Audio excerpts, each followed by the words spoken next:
Welcome to lunch hour. This is Satish. ప్రపంచ దేశాలతో America వాణిజ్య యుద్ధం మొదలుపెట్టిందా? ప్రతీకార సుంకాల విధింపు అందులో భాగమేనా?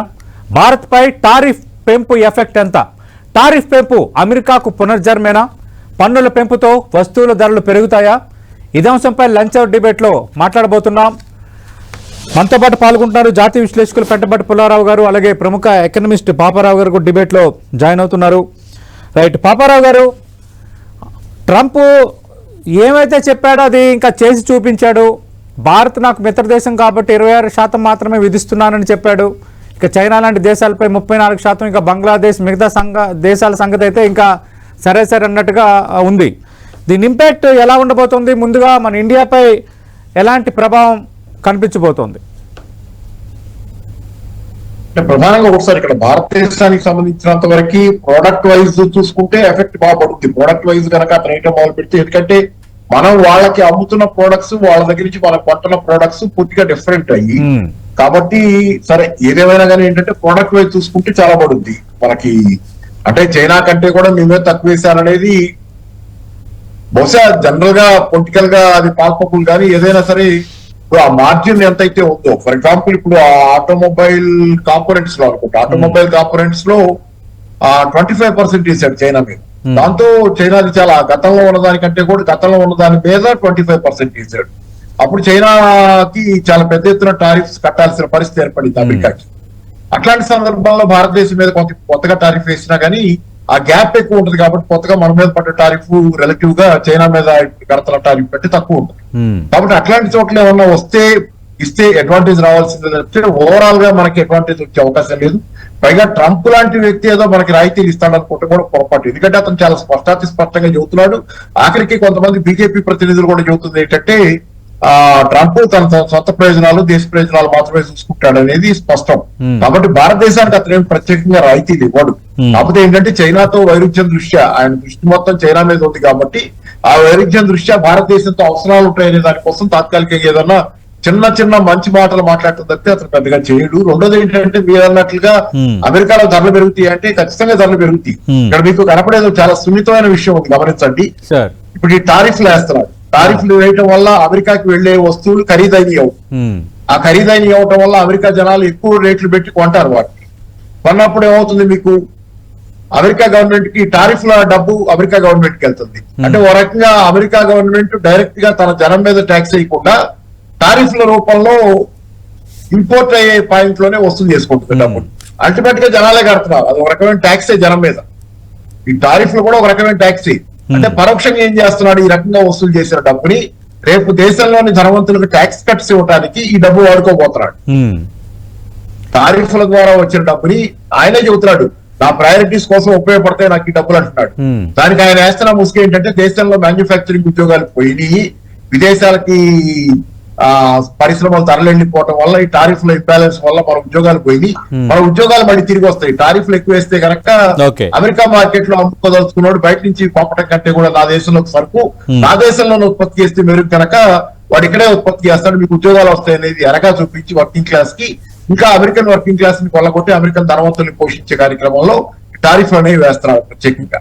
ఓకే, పెంటపాటి పుల్లారావు గారు, అంటే అమెరికా సుంకాలతో భారత్కు ఏటా 2 లక్షల కోట్ల నష్టం జరగబోతోంది అన్నది అంచనా క్లియర్ కట్గా, దాదాపు ఇప్పుడు వేసిన 26% సుంకాలతో. అంటే ఇంపాక్ట్ ఎలా ఉండబోతోంది? అక్కడేమో అమెరికాకు పునర్జన్మ నేను ఈరోజు ఇచ్చాను అని ట్రంప్ అంటున్నారు. అంటే ఆయన వరకు ఆయన దేశ ప్రయోజనాల వరకు వెల్ అండ్ గుడ్. కానీ అమెరికాతో వాణిజ్య నెరుపుతున్న కీలక దేశాల్లో భారత్ ఒకటి. అటు సర్వీస్ రంగం కానీ మీరు ఒక 4-5 కీలక రంగాలు అనేది భారత్ ఈజ్ మెయిన్ ప్లేయర్గా ఉన్న వాతావరణం. మీరేం చెప్తారు, ఈ పెంపు ఇంపాక్ట్ ఎలా ఉండబోతోంది? ఇదందరూ మనం అనుకున్నాం, ఎక్స్పెక్ట్ చేసా వచ్చు. రెండోది ఎలాగ ఆలోచించాలంటే మన మీద వేశారు, కానీ మన కాంపిటేటర్స్ మీద కూడా వేశారు కదా. చైనా మీద వేశారు, బంగ్లాదేశ్ మీద ఎక్కువ వేశారు, శ్రీలంక మీద, పాకిస్తాన్ మీద, వియత్నాం మీద. వియత్నాం ఈ దేశాలకు మనకు సంబంధం ఏంటంటే మనం గార్మెంట్ ఎక్స్పోర్ట్ చేస్తాం, వాళ్ళు కూడా గార్మెంట్ ఎక్స్పోర్ట్ చేస్తాం. మనం మెరీన్ ప్రాజెక్ట్స్ ఎక్స్పోర్ట్ చేస్తాం, రొయ్యలు వాళ్ళు కూడా చేస్తారు. సో ఇప్పుడు ట్రంప్ ఐడియా అంటే, ట్రంప్ పెద్ద ఎకానమిస్ట్ కాదు, ఆయనతో ఉన్న టీం చేసేది ఏంటంటే, ఎస్ బంగ్లాదేశ్ మీద వేసాం 37%, పాకిస్తాన్ మీద 40% వేసాం, వీళ్ళందరి మీద వేసాం. కాబట్టి భారతదేశం మీద వేయకపోతే వాళ్ళు సరుకు ఇక్కడ తీసుకొచ్చి ముద్దరేసి మనకి ఎక్స్పోర్ట్ చేస్తారు. సెకండరీ టారిఫ్స్ గా మనం చూడాలి. సెకండరీ అంటే వాళ్ళు కాసుకుంటున్నారు. ప్రపంచం అంతా ఒక రేంజ్ ఉంటే గానీ వాటికి లాభం రాదని జ్ఞాపకం పెట్టుకోండి. మీ కొట్టు మీద ట్యాక్స్ వేయలేదు, నా కొట్టు మీద వేశారు, నేనేం చేస్తా, మీ కొట్లో వచ్చి నా సామాను కూర్చోబెడతా. అవును, అది తప్పించుకోవటానికి సెకండరీ టారిఫ్స్ భారతదేశం మీద పడింది. రెండోది, భారతదేశం నుంచి ఈవేళ గవర్నమెంట్ నుంచి వచ్చిన రియాక్షన్ ఏంటంటే మనమే కూలిపోం, మనం రీటాలియేటరీ యూరోప్ చైనా అందరూ వేసేటట్టుగా తొందరపడం. మనం అమెరికా ట్రంప్ తో కలిసినప్పుడు భారత్ ప్రధాని 2 నెలల క్రితం బైలాటరల్ ట్రేడ్ అగ్రిమెంట్ చేసుకుందాం, దేశాల మధ్యలో $500 బిలియన్ వరకు 5 సంవత్సరాలు పెరిగేటట్టు చేద్దాం. ఆ అగ్రిమెంట్ డిస్కస్ చేస్తున్నారు. సెప్టెంబర్ అక్టోబర్ కి తయారవుతారు. సెప్టెంబర్ అక్టోబర్ ఆ అగ్రిమెంట్ ప్రకారంగా మనం వెళ్తాం. ఒక చిన్న విషయం మనం మర్చిపోకూడదు. మనకు వచ్చిన ప్రాబ్లం ఏంటంటే మన వ్యవసాయాలు ఇంపోర్ట్స్ మీద 100% వేసాం. అమెరికన్ ప్రోడక్ట్స్ మీద, పోల్ట్రీ మీద యావరేజ్. అది మనం వెంటనే తగ్గిస్తే మన రైతాంగం చాలా ఇబ్బందులు వచ్చేస్తాయి. కాబట్టి అవి కూడా మనం ఆలోచించుకుంటున్నాం. అది ఓవరాల్ గా నేను చూస్తే మనకి అంత నొప్పి ఏం లేదు. 2 లక్షల కోట్లు ఎవరో అన్నారు, 3 లక్షల 1 లక్ష అది కాదు. ఎందుకంటే మనకి ఇప్పుడు రైవల్స్ మీద పడింది కూడా బంగ్లాదేశ్, పాకిస్తాన్, వియత్నాం, కంబోడియా, వాళ్ళ ఎక్స్పోర్ట్స్ మన ఎక్స్పోర్ట్స్ కూడా సంబంధం ఉన్నది. కాబట్టి మనకి అడ్వాంటేజ్ ఉన్నది. 1. 2, ఇప్పుడు ఒక ప్రమాదం ఏంటంటే అందరు చెప్పేది చైనా, జపాన్, కొరియా వాళ్ళ స్టీలు, వాళ్ళ అల్యూమినియం తీసుకొచ్చి భారతదేశం మీద డంప్ చేస్తారు. వాళ్ళు డంప్ చేయకుండా మనం వాళ్ళ మీద టారిఫ్స్ పెంచుకోవచ్చు, కాసుకోవచ్చు. అవన్నీ మనం సెట్ చేసుకోవచ్చు. భారతదేశానికి మన ప్రొఫెసర్ పాపారావు గారు చెప్పింది కాదు అని నేను చెప్పను, కానీ నా వ్యూ ఏంటంటే అంత డ్యామేజ్ అవ్వలేదు. మిగతా వాళ్ళు కూడా చూడాలి కదా. మన ఒక్కటి మీద పడితే అది వేరేగా ఉండను. మిగతా వాళ్ళు అందరి మీద పడింది కాబట్టి వాళ్ళ రియాక్షన్ ఎలాగుంటుంది. తర్వాత ట్రంప్ కూడా నేను ఒక పెద్ద మాట అన్నాడు, ఈ పెట్టుబడి అంతా మన దేశానికి వస్తుంది, కొత్త ఫ్యాక్టరీలు పెట్టాలి, మనం విశేషంగా ఇమిగ్రెంట్స్ ని దేశానికి రానివ్వాలి, వాళ్ళకి వీసాలు ఇవ్వాలి అని అన్నాడు. భారతదేశానికి ఒక ఎత్తులో నష్టం కొద్దిగా కనపడినా మేకప్ అయిపోతాది. ఎందుకంటే మనం వాళ్ళ లిస్టులో పెద్ద టారిఫ్ వల్ల మనకి పెద్ద వ్యాపారం వాళ్ళతో మనకి లేదు. వాళ్ళకి డెఫిసిట్ ఉండినా గవర్నమెంట్ ఏమంటుందంటే మేము ఈ సంవత్సరం ఎక్కువ ఆయిల్ కొనుక్కుంటాం మీ దగ్గర నుంచి, ఇది సరి చేస్తాం అంటున్నారు. దానికి ఒప్పుకున్నారు. కానీ మనకి ఒక ఎగ్జామ్షన్ ఇచ్చినట్టుగా ట్రంప్ చేయలేదు కదా. మనం కూడా పెట్టాం కదా టారిఫ్స్ వ్యవసాయం మీద, పోల్ట్రీ మీద రాకుండా మన దేశాల్లో అయితే అమెరికన్స్ డంప్ చేస్తారు. అందువల్ల మనం అడ్జస్ట్ అవుతాం. ఇప్పుడు మార్చి, ఏప్రిల్లో వచ్చింది, దాదాపు జూన్, మే, జూన్, జూలై కల్లా అడ్జస్ట్ అవుతాం. దానికి తర్వాత ఇంకో పాయింట్ కూడా, ఆయిల్ ధర పడిపోయిందన్న నుంచి మీరు చూసారా లేదు, అది భారతదేశానికి లాభమే కదా. ఆయిల్ ధర పడిపోయింది. తర్వాత ప్రపంచంలో ఈవేళ అందరికంటే ఒక పెద్ద ఎకానమిస్ట్ లారీ సమాజం ఉన్నాడు. హార్వర్డ్ ప్రెసిడెంట్ చేశాడు. ఆయన ప్రెడిక్షన్స్ అన్ని సరిగ్గా అవుతున్నాయి. ఆయన ఏమన్నాడంటే నిన్న, ఇది అమెరికాకి పాపారావు గారు చెప్పినట్టుగా ఎక్కువ ధరలు పెరుగుతాయి, ఇది ఫెయిల్ అయిపోతుంది, ఇది కొలాప్స్ అయిపోతుంది అన్నాడు. నేను అలాగ అనుకోవట్లేదు అంత కొలాప్స్ అవుతుంది. తప్పకుండా అమెరికన్ ప్రెసిడెంట్ కూడా నిన్న పూర్తిగా వెళ్ళలేదు, కొద్దిగా తగ్గిపోయాడు. ఎందుకంటే అక్కడ కూడా నెగిటివిటీ వచ్చేస్తుంది ఆయన దేశంలో. సో భారతదేశానికి ఓవరాల్ గా మనకి నష్టం అనిపించినా అంత నష్టం లేదు. ఎందుకంటే మిగతా కాంపిటీటర్స్ ఇంకా ఎక్కువ అయిపోయింది కాబట్టి నొప్పి, మనం బ్యాలెన్స్ అయిపోతాం. రైట్. అంటే పాపారావు గారు, అంటే భారత జీడిపి 1% పైగా తగ్గే ఛాన్స్ ఉంది ఇప్పుడు ట్రంప్ తీసుకున్న తాజా నిర్ణయంతో అని ఎక్స్పర్ట్స్ అంటున్నారు. అది వాస్తవమేనా? అలాగే ఈ పలు రంగాల్లో ఉద్యోగ ఉపాధి అవకాశాలు తగ్గుతాయి అంటున్నారు. అంతవరకు ఉంటుంది ఇంపాక్ట్? ఆల్రెడీ మీకు దేశంలో ఎగుమతులు చాలా దెబ్బతిన్నాయి. విదేశాల్లో, ముఖ్యంగా ధనిక దేశాల్లో డిమాండ్ లేకపోవడం వల్ల దేశీయ ఎగుమతులు చాలా దెబ్బతిన్నాయి. దేశీయంగా ఎగుమతి రంగంలోని అనేక పరిశ్రమల్లో ఉపాధి కల్పన తగ్గింది, ఉన్న ఉద్యోగాలు పోతున్నాయి. మేక్ ఇన్ ఇండియా ఫెయిల్యూర్ అవటమే కాకుండా మ్యానుఫ్యాక్చరింగ్ రంగంలో, సరుకుత్పత్తి రంగంలో, పరిశ్రమలో ఉన్న జాబ్స్ కూడా తగ్గిపోతున్నాయి. మీరు మొన్న వచ్చిన డేటా ప్రకారం చూస్తే, సుమారుగా ఒక వారం క్రితం వచ్చిన డేటా ప్రకారంగా ఇప్పుడు మన ఎగుమతులు ఏ స్థాయిలో ఉన్నాయంటే 1.6% గ్లోబల్ ఎగుమతులు మొత్తంలో, గ్లోబల్ గా మొత్తం ఎగుమతులు ఏదైనా కానీ 100 యూనిట్ల మేరకు జరుగుతుంటే దానిలో 1.6 మన షేర్. ఇది 1948లో స్వాతంత్ర్యం వచ్చిన మొదట్లో మన షేర్ 2.2%. అంటే 2.2 అప్పటికంటే కూడా ఇప్పుడు మన ఎగుమతులు పడిపోయింది. ఎగుమతుల షేర్ గ్లోబల్ గా చాలా దారుణమైన విషయం. పరిస్థితి చాలా దారుణంగా దిగజారుతుంది. దేశీయంగా నిరుద్యోగం కూడా విపరీతంగా పెరుగుతున్నటువంటి వాస్తవం ఉంది. సో ఏదేమైనా కానీ ఇప్పుడు మన పెద్దలు, మన పెంటపాటి పుల్లారావు గారు అన్నారు అమెరికా పడిపోద్దని పాపారావు అంటాడు, కానీ నేను అనుకోవట్లేదని అన్నారు. సరే, ఏంటంటే మీకు లారీ సమ్మర్స్ చెప్పిందే స్టాండర్డ్ అయ్యేటట్లయితే లారీ సమ్మర్స్ కావచ్చు, లేకపోతే జోసెఫ్ స్టిగ్లిట్జ్ కావచ్చు, ఇంకెవరైనా కావచ్చు, వాళ్ళు దఫాలుగా అంగుళమే ముందు కదులుతారు. ఎప్పుడు పూర్తి నిజాన్ని ముందుగానే అంగీకరించడానికి వాళ్ళు సిద్ధంగా ఉంటారు. దింపుడు కళ్ళ వాసిలాగా ఏదైనా బతకపోతా అని చూస్తూ ఉంటారు వాళ్ళ పరిస్థితి. కాబట్టి ఏంటంటే దింపుడు కళ్ళ వాసి కంటే కూడా ఈ రోజు జరగబోతున్న పరిణామాల్లో అమెరికా చాలా దుస్థితిలో ఉండే ఈ స్థితికి దిగజారింది. ఇట్లాంటి విపరీతమైన టారిఫ్స్ విధించడం ప్రపంచం మొత్తానికి శత్రువుగా తయారవడం ఎందుకు జరుగుతుందంటే అమెరికా పరిస్థితి అసలు బాగాలేకపోవటం బట్టే ఇట్లా చేస్తుంది. అమెరికా పరిస్థితి బాగుంటే ఇలా ఉండేది కాదు. Should have gone by the soft power అనేది అయితే చెప్పుకుంటుందో ప్రపంచ దేశాల్లో తనకున్న గౌరవనీయత, ఆమోదనీయత అదంతా పోగొట్టుకుంటుంది. ఎందుకంటే ఈ రోజు బతుకు సమస్య వచ్చింది అమెరికాకి. కాబట్టి ఈ సమస్యలో మనం ఎక్కువగా అమెరికాతో అంటకాగుతున్నాం. ఈ రోజు మన ఎగుమతులు అమెరికాకి 18% ఉన్నాయి. మొత్తం మన ఎగుమతులు మొత్తంలో 18% అమెరికాకే చేస్తున్నాం. రెండో పక్కన దిగుమతులు తక్కువ ఉన్నాయి. కానీ ఈ రెండింటిని బ్యాలెన్స్ చేయమని ఆయన ఏం చేస్తున్నాడు? రెండింటిని బ్యాలెన్స్ చేయాలంటే మనం వాళ్ళ దగ్గర నుంచి ఎక్కువ కొనాలి. ఎక్కువ అమ్ముతున్నాం కాబట్టి ఎక్కువ కొంటే బ్యాలెన్స్ అవ్వాలి. బ్యాలెన్స్ అవ్వాలంటే ఆయిల్ కొనంటే నా దగ్గర ఆయిల్ మనకు రష్యా చౌకిస్తుంది, వెనిజులా నుంచి తెచ్చుకుంటున్నాం, ఇరాన్ నుంచి తెచ్చుకునేవాడు. ఇవన్నీ వద్దంట, ఆయన దగ్గరే కొనాలి. కాబట్టి అది బ్యాలెన్స్ చేయడానికి నానా కష్టపడుతుంది ప్రభుత్వం. రెండో పక్కన ఆయుధాలు కొనమంటాడు. ఎన్ని ఆయుధాలు కొంటాం? ప్రపంచంలో అత్యంత ఎక్కువ ఆయుధాలు కొనే దేశాల్లో మధ్య నెంబర్ 1. కొంటున్నాం ఆఖరికి మన F-35 ఏదో కూడా కొంటానంటాం. దాని మీద కూడా జోకులు పేలుతున్నాయి. సరే, ఏదేమైనా కానీ నేను చెప్పేది ఒకటి, నేను నా పుస్తకం గురించి కూడా ప్రస్తావన చేసుకుంటాను మీ అనుమతితో, దయచేసి సతీష్ గారు. మాట్లాడండి సార్. హలో, మాట్లాడండి సార్. నా పుస్తకం గురించి ప్రస్తావన చేస్తాను. ఇప్పుడు నేను అమెరికా వ్యవస్థ పతనం అవుతుంది 1999 చివరి నుంచి వ్యాసాలు రాస్తున్నాను సార్. ఇది జరగబోతుంది, ఈ పరిణామాలు అమెరికా అంతిమంగా ఇక్కడికే పోతాయి. బహుశా జోసెఫ్ స్టిగ్లిట్జ్లు, లారీ సమ్మర్స్ వాళ్ళకి అంగుళమే ముందు కదులుతారు. జనానికి అర్థమైన తర్వాతే కొంత నిజం చెప్పడానికి సిద్ధపడతారు తప్పితే జనానికి అర్థం కాని దశలో కూడా జరగబోయే పరిణామాలను చెప్పడం అనేది సాధ్యమైనంత వరకు మనకే సొంత ప్రయోజనాలు లేనప్పుడే సాధ్యం ఈ విషయాల్లో. దానిలోనే భాగంగానే నేను రాసిన 4 పుస్తకాలు సీరియస్ గా 2003లో ఒకటి, 7లో ఒకటి, 2012లో ఒకటి, ఇప్పుడు 24లో ఆగస్టులో వేశారు పుస్తకం. ఆ పుస్తకం పేరు మహాసామ్రాజ్యం మానవాళికి మహోదయం, అతంకాది ఆరంభం. మానవాళికి మహోదయం, అతంకాది ఆరంభం అనేది. దయచేసి ఆ పుస్తకం కాపీలు ఎవరన్నా వాట్సాప్ కానీ కావాలంటే సాఫ్ట్ కాపీ చదువుకుంటే ఫోన్ నెంబర్ చెబుతాను, లేదంటే ఆ వాట్సాప్ నెంబర్ కే, ఈ నెంబర్ కే అడ్రస్ పంపండి, కాపీ పంపుతాను. ఆ ఫోన్ నెంబర్ 9866179615. 9866179615. పెంటపాటి పుల్లారావు గారు, ఇందాక పాపారావు గారు అన్నారు, అంటే ఇక్కడ అమెరికాకు పునర్జన్మాన్ని చెప్తున్నాడు, అమెరికాకు మంచి రోజులు వచ్చాయి, అమెరికా చరిత్రలు ఎప్పుడు నా కోసం చెప్పుకుంటారంటూ నిన్న ట్రంప్ మాట్లాడుతున్న పరిస్థితి. అంటే అక్కడ ఇన్కమ్ ట్యాక్స్ ని పూర్తిగా ఎత్తేయటమో లేదంటే 50% వరకు తగ్గించటమో చెయ్యొచ్చు, ఇప్పుడు ఈ సుంకాలు పెంచడం ద్వారా కొంత ఆదాయం పెరుగుతుంది కాబట్టి అన్నది ఒక అంచనా. నిజంగా అది జరగొచ్చా?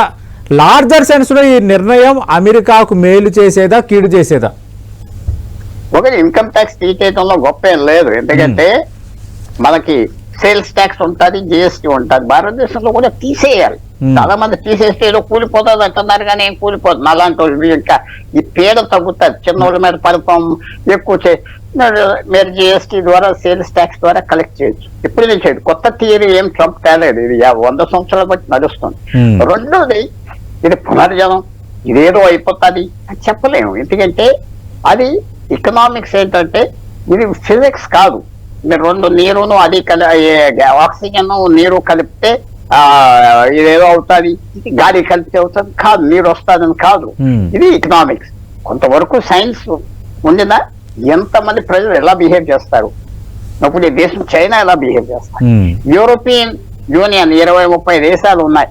అది సరేలే అడ్జస్ట్ అవుదాం అంటారా? అడ్జస్ట్ అవుదామంటే కొంచెం వాళ్ళు తగ్గుతారు, ముందరికి వెళ్ళిపోతారు. చూడాలి వాళ్ళ రియాక్షన్ అంతా చూడాలి. తర్వాత అమెరికాకి ఆయన పెద్ద మాటలు ఎప్పుడు వాడతాడు, కొంతవరకు సాధిస్తాడు, చూడాలి. మన యుద్ధం 1 రోజులో ఆపేస్తా అన్నాడు, ఆగలేదు కదా యుక్రెయిన్ వారు. సో ఆయన మాటలు ఎలాగుండినా తప్పకుండా ఇది ఒక కొత్త ట్రెండ్. ఇది కొంతవరకు పనిచేస్తుంది. హిస్టరీకి వెళ్ళిపోవాలని చెప్తున్నాను. ఎవరిని పాపారావు గారు కూడా జార్జ్ బుష్ నిక్సన్ ప్రెసిడెంట్ గా ఉన్నప్పుడు బంగారం ధర పెంచారు. ఎవరు పెంచుతారు? $35 ఔన్స్కి ఎవరున్నది దమ్ము అంటే పెంచారు. ఏమవలేదు. అమెరికా కొద్దిగా బెనిఫిట్ వచ్చింది. చూడాలి వాళ్ళ పాలసీస్. ఇప్పుడు ట్రంప్ కూడా చేసేది ఏంటంటే హడావుడి ఎక్కువ చేస్తాడు, తగ్గిస్తున్నాడు. హడావుడి ఎక్కువ చేస్తాడు, తగ్గిస్తున్నాడు. నువ్వు తగ్గు, నేను తగ్గుతాను అంటున్నాడు. అది పనిచేస్తుందా? ఇది టారిఫ్స్ మీద నడుస్తుందా? ఇది మీకు లాస్ వచ్చిన పని చెప్తా. అసలు దేశాల మధ్యన వాణిజ్యం అనేది 200-300 సంవత్సరాల క్రితం అసలు ఎకనామిక్స్ స్టార్ట్ చేసిన యాడమ్ స్మిత్ థియరీ ఏమిటంటే ఇంటర్నేషనల్ ట్రేడ్. అప్పటి నుంచి ఈ వేళ వరకు ఆ థియరీయే పనిచేస్తుంది కొన్ని షేప్స్. ఏ దేశం ఎఫిషియెంట్ గా వస్తువులు చేస్తారో వాళ్ళ నుంచి కొనుక్కోండి, మీ దగ్గర ఉన్న ఎఫిషియెంట్ సామాన్ పంపండి. అది ట్రేడ్ బేసిస్. అది అతను ఏమవుతున్నాడు, ట్రంప్ భారతదేశం ఇలాగా వ్యవసాయం మీద వేసేసింది, అది వేసింది అంటే కొంతవరకు కరెక్ట్. కానీ మన పరిస్థితులు వేరు. 100% సుంకాలు వేస్తుంది భారత్, కానీ నేను 26% మాత్రం విధించానని నేను ఆయన చేసిన ప్రకటన. అది ఆ మాటలు పట్టించుకోలేదు మన. ఎందుకంటే సైకాలజీ బాగా అర్థం చేసుకుని ఒక అగ్రిమెంట్ కి వస్తాం. 1 నెలలు పడుతుంది, 3 నెలలు పడుతుంది, 4 నెలలు పడుతుంది. తర్వాత ఈ సెకండరీ టారిఫ్స్ అన్నాడు. మన మీద కూడా ఏంటంటే మన పక్క దేశాలు కూడా కాసుకోవటానికి, తర్వాత వాళ్ళ సామాన్ మన దగ్గరికి వచ్చి అమ్మేస్తారు. తర్వాత చైనా మీద కూడా ఏమన్నాడు, చైనా కార్లు గీర్లు ఇంకో దేశం నుంచి ఎక్స్పోర్ట్ అవుతే వాళ్ళ మీద టారిఫ్ వేస్తా ఉన్నారు. సో ఎంత ఒక కొత్త థియరీ తీసుకొచ్చింది. పనిచేస్తుందా? ఫెయిల్ అయిపోయి ఫ్లాప్ అయిపోతుందా? అంటే ఈ 10 రోజులు 5 రోజుల నుంచి వాళ్ళ స్టాక్ మార్కెట్ లో $4 ట్రిలియన్ పోయిందని లారీ సమాజ్ అన్నాడు. విశేషంగా ధర పోయినాయి, పేదరకం వచ్చిన. అది అవుతుందా? మళ్ళీ స్టాక్ మార్కెట్ పైకి వస్తుందా? చూడాలి. ఇది ప్రిడిక్ట్ చేయటం కష్టం. ఫెయిల్ అయిన కూడా తప్పుకుంటాడు, ఏం బాధపడ్డు. ఈలాన్ మస్క్ అనే వాడి వల్ల చెడ్డ వస్తుందంటే వెళ్ళిపోమన్నాడు. అందరు విన్నారు కదా, నువ్వు తగ్గిపోతాడు, ఇంకో 1-2 నెలలు తగ్గిపోతాడు ఉంటలేదు. ఎందుకంటే అతని మీద చెడ్డ వచ్చేస్తుంది, తగ్గిపోమన్నాడు. సో డొనాల్డ్ ట్రంప్ దగ్గర ఉన్న గొప్పతనం ఏంటంటే పాలసీ ఫెయిల్ అవుతే అక్కడే పంపించేస్తాడు, మాకేం సంబంధం లేదు అంటాడు, ఇంకో పాలసీకి వెళ్ళిపోతాడు. సో ఇది ఎలా పనిచేస్తుంది రాబోయే రోజుల్లో అది చూడాలి. తప్పకుండా ఒక విషయం మాత్రం పనిచేస్తుంది అతనికి. అమెరికాలో పెద్ద కంపెనీలు ఇన్వెస్ట్మెంట్, యాపిల్ అనుకోండి, జాపనీస్ కంపెనీస్ సన్ అనేది ఉన్నది, ఇవన్నీ ఉన్నాయనుకోండి, ఇన్వెస్ట్మెంట్ చేస్తాను అంటున్నారు. నిజంగా చేస్తారా? ఊరుకునే మాటలతో గడుపుతారా? సమయం చెప్తారు. అందువల్ల అతను అనుకున్నది ఏమన్నాడు, మొన్న స్టేట్మెంట్ కూడా చేశాడు. అమెరికాలో స్టీలే మనం ప్రపంచం అంతా డామినేట్ చేసాం, స్టీలే లేదు, స్టీల్ లేకపోతే దేశమే లేదన్నాడు. Without steel there is no country అన్నాడు. సో స్టీల్ వచ్చాక తయారు చేస్తారా? అవన్నీ మనకు రాబోయే రోజుల్లో ఇది ఎలాగ తిరుగుతుంది, మళ్ళీ సునామీ లాగా వెళ్తాదా, కరిగిపోతాదా, ఇంకా మనం ప్రిడిక్ట్ చేయలేం. భారతదేశం పర్వాలేదు మనకి, దీనివల్ల ఏం గొప్ప మునిగిపోదు, తట్టుకోగలం. ఓకే. అంటే పాపారావు గారు ఇక్కడ ఇంకొకటి స్పెసిఫిక్ గా ఐటీ రంగం అంటే భారత్ అమెరికాకు మధ్యకు సంబంధించి సేవా రంగం సంబంధించి కీలకంగా అనుబంధం ఉన్నది ఐటీ రంగం సంబంధించి. అంటే ట్రంప్ టారిఫ్ హైక్తో ఐటీ రంగానికి భారీగా నష్టం జరుగుతుందంటున్నారు, అది వాస్తవమేనా? యుఎస్ ఇండియా ట్రేడ్ వార్ జరిగితే ఐటీ సేవల ఒప్పందాలు తగ్గిపోతాయి అంటున్నారు. నెంబర్ 2. నెంబర్ 3 మీకు అడుగుతున్నా సార్ దీనివల్ల అంటే కొత్తగా ట్రంప్ తీసుకున్న నిర్ణయాల వల్ల 85,000 కోట్ల వరకు నష్టం జరిగే అవకాశం ఉంది ఐటీకి. బెంగళూరు, హైదరాబాద్, చెన్నై, నోయిడా నగరాలపై ప్రభావం ఉందంటున్నారు. ఈ నేను ప్రస్తావించిన 4 అంశాలపై క్లారిటీ ఇవ్వండి సార్. ఒకటి అంటే నాకు అన్ని వినపడలేదు, నేను ఒకటి చెప్తాను నాకు వినపడ్డాయి. ఐటీ రంగంలో ప్రధానంగా ఏంటంటే మీకు already either Trump or without Trump IT రంగంలో జాబ్స్ ఆర్టిఫిషియల్ ఇంటెలిజెన్స్ వచ్చిన తర్వాత కోడింగ్ ఆల్మోస్ట్ 50% అదే చేసుకుంటారు. కోడింగ్ 50% అదే, ఇంకా కొంతకాలం పోతే 85%, 90% కూడా కోడింగ్ అదే చేసుకుంటారు. కాబట్టి ఆ రకంగా ఉద్యోగాలు ఉండే అవకాశాలు స్వల్పం అయిపోయి. ఈ రెండు ఇప్పుడు ట్రంప్ వచ్చిన తర్వాత ఏంటంటే H1B వీసాలు ఇట్లాంటివన్నీ కాదంటున్నాడు. కాబట్టి ఆటోమేటిక్ గా ఏంటంటే మీరు సర్వైవ్ అవ్వాలంటే అమెరికాలోనే టు గో ఫర్ అక్కడే కంపెనీలు పెట్టుకుని వాళ్ళకే ఉద్యోగాలు ఇచ్చుకోవాల్సినటువంటి. కాకపోతే ఏంటంటే అమెరికాకు ఉన్న లిమిటేషన్ ఏంటంటే వాళ్ళకి స్టెమ్ లో చాలా వీక్నెస్ ఉంది. ఇది మన సైన్స్, టెక్నాలజీ, ఇంజనీరింగ్, మ్యాథ్స్ లో వాళ్ళు క్యాపబిలిటీస్ తక్కువ, వాళ్ళు ఇంతకాలం పెద్ద చదువుకోలేదని. సో అది ఉంటుంది. తర్వాత మీరు అడిగింది నాకు ఫార్మా రంగం అనుకుంటాను, నేను అనుకుంటా బహుశా మీరు అడిగింది అంతే కదా సార్? అదే సార్, ఐటీకి సంబంధించి అడిగాను. అలాగే ఫార్మా కూడా అత్యంత కీలకమైనదే. ఎందుకంటే భారత్ అమెరికాకు ఔషధ ఎగుమతుల్లో భారత్ అగ్రస్థానం. మెయిన్ జనరిక్స్ కానీ API ఉత్పత్తులు కానీ మన జనరిక్స్ అమెరికా ప్రజల ప్రాణాలను కాపాడే మందులు. ఎందుకంటే అమెరికా ప్రజలకి చౌకగా అందే మందులు ఏకైక ఫ్యాక్టరీ భారతదేశం. దానికి సంబంధించినంత వరకు జనరిక్స్ మనం చాలా పెద్ద ఎత్తున అమెరికాకి ఎగుమతి చేస్తున్నాం. జనరిక్స్ కి ఏమైనా ప్రాబ్లం వస్తాయని భయాందోళనలు ఉన్నాయి. కానీ ఏంటంటే దీనిలో భారత ప్రభుత్వం ముందుగానే ఆందోళన చెంది వాళ్ళు ఏదో చేస్తారని చాలా మంది నిన్న CNBC TV18 కూడా నిన్న మొన్న హెడ్డింగ్ అవుతున్నారు. మీరు తొందరపడి ఎక్కువ రాయితీలు ఇవ్వద్దని ఎక్స్పర్ట్ సలహాలు ఇస్తున్నారని చెప్పి CNBC TV18 లో ఒక చిన్న రైటప్ ఉంది. ఏంటంటే మీరు తొందరపడి ఎక్కువ రాయితీలు ఇచ్చేస్తున్నారు అమెరికా. కానీ అది నిజం. చాలా మంది ఎదురు తిరిగి నిలబడుతున్నారు. కెనడా నిలబడింది ఎదురు తిరిగి, మెక్సికో నిలబడింది, నిన్న బ్రజిల్స్, యూరోపియన్ యూనియన్ దేశాలు కూడా అమెరికాకి ఎదురు తిరిగి నిలబడ్డాయి. ఏమనంటారు, మీరు కనుక మా మీద ఇట్లాంటి ట్యాక్సెస్ వేస్తే మేము కూడా ఎదురు ట్యాక్స్ వేస్తామని చెప్పి టీ అంటున్నట్లుగా నిన్నటి మిత్ర దేశాలు ఇవన్నీ చాలా వరకు అట్లాంటి వాళ్ళు కూడా ఎదురు తిరుగుతున్నారు. కానీ మనం వీఆర్ ఈల్డింగ్, తలొక్కుతున్నాము, నమస్కారం పెట్టుకుంటే మొంగి నమస్కారం పెట్టుకుంటే సాష్టాంగ పడతాం. ఈ ధోరణితో మనం ఖచ్చితంగా నష్టపోతాం అనేది మాత్రం నిజం.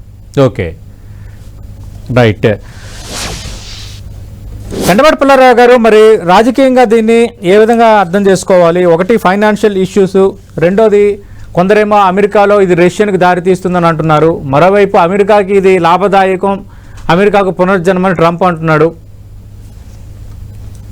ఇదంతా చూడాలి. అంత మనం వచ్చిన ప్రాబ్లం భారతదేశానికి ఇప్పుడు మోడీ ప్రభుత్వానికి విమర్శిస్తే ఆయన తిరిగి ఏమనాలంటే రైతాంగం మీద ఉన్న రక్షణ తీసేయమంటారా అని అడగాలి.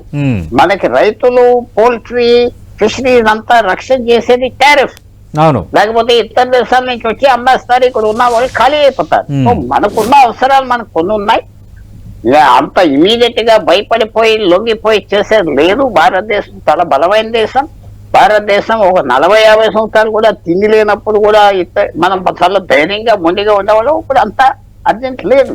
ఈ తుఫాన్ అనేది మనం పాస్ అయిపోతాది. అనుకున్నంత సివియర్ గా ఉండదు. ట్రంప్ అనుకున్నంత గొప్పగా కూడా రాదు. ఎందుకంటే ఇతర దేశాలు కూడా కూర్చోరు కదా, వాళ్ళు కూడా యాక్ట్ చేస్తారు. వాళ్ళు కూడా గట్టిగా అమెరికాకి అంటే ఫైనల్లీ అంటే ఇది వాణిజ్య యుద్ధానికి ఏమైనా దారి తీయొచ్చా ట్రంప్ తీసుకునే నిర్ణయం? ట్రేడ్ వార్ కి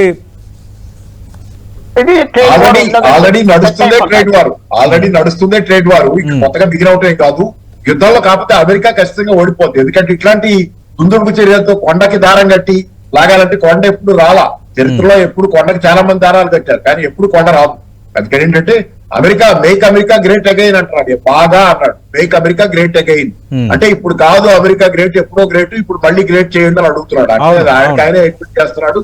ఇలాంటి చర్యలతో అమెరికా ఇంక కోల్పోదు, ఖచ్చితంగా అమెరికా నష్టపోతుంది. దాంతో పాటుగా అమెరికాతో అంటగాగుతున్న మనలాంటి వాళ్ళు కూడా నష్టపోతుంది. Right. Thank you Pentapati Pullarao garu, thank you Paparao గారు. ట్రంప్ తీసుకున్న టారిఫ్ నిర్ణయం ఒక రకంగా ట్రంప్ టారిఫ్ వాయింపు అన్నట్టుగానే ఉంది. ఆల్రెడీ కొంత ట్రేడ్ వార్ దేశాల మధ్య మొదలైన నేపథ్యంలో ఇంకా ట్రంప్ ఆ ట్రేడ్ వార్ను మరింత పెంచారు. ఖచ్చితంగా ఇప్పటికిప్పుడు అమెరికాకు అది ఒక పాజిటివ్ మూవ్ని కలిగించవచ్చు, కానీ రాబోతున్న రోజుల్లో మాత్రం వాళ్ళకి ఆర్థికంగా అది నష్టం కలిగించవచ్చు అన్న అంచనా అయితే దాని ముందుకు వస్తుంది. భారత్కు సంబంధించి దాదాపు ఏటా 2 లక్షల కోట్లు దీనివల్ల నష్టం ఉండొచ్చు అన్న అంచనా ఒకటైతే, మిగతా దేశాలపై కూడా టారిఫ్స్ విధించారు కాబట్టి మనం ఆ యాంగిల్లో చూడాల్సిన అవసరం ఉంది. మనకి కొన్ని రంగాల పరంగా పాజిటివ్స్ కూడా ఉండొచ్చు. ఆల్రెడీ ఐటీ రంగం AI రావటం వల్ల ఇప్పుడే కొంత కోడింగ్ విషయంలో 40 నుంచి 50% వరకు దాని ఇంపాక్ట్ పడుతుంది. కొన్ని చోట్ల ఉద్యోగాల కోత పడుతోంది. మరోవైపు ఇప్పుడు ఐటీ సేవల రంగం భారత్ అమెరికాల మధ్య కీలకమైన రంగం కాబట్టి దీని ఇంపాక్ట్ ఖచ్చితంగా ఐటీ రంగాన్ని కూడా కొంత కుదిపైపోతుందని నిపుణులు చెప్తున్నారు. చూద్దాం మరి ఇది ఎంతవరకు వెళ్ళబోతోంది. నిజంగా ఒకవేళ అమెరికాకి ఇబ్బందికర పరిణామం అయితే ట్రంప్ ఈ నిర్ణయాల విషయంలో మళ్ళీ వెనక్కి వస్తారా? Let us wait and see. ఇది వాటి లంచ్ అవర్ డిబేట్.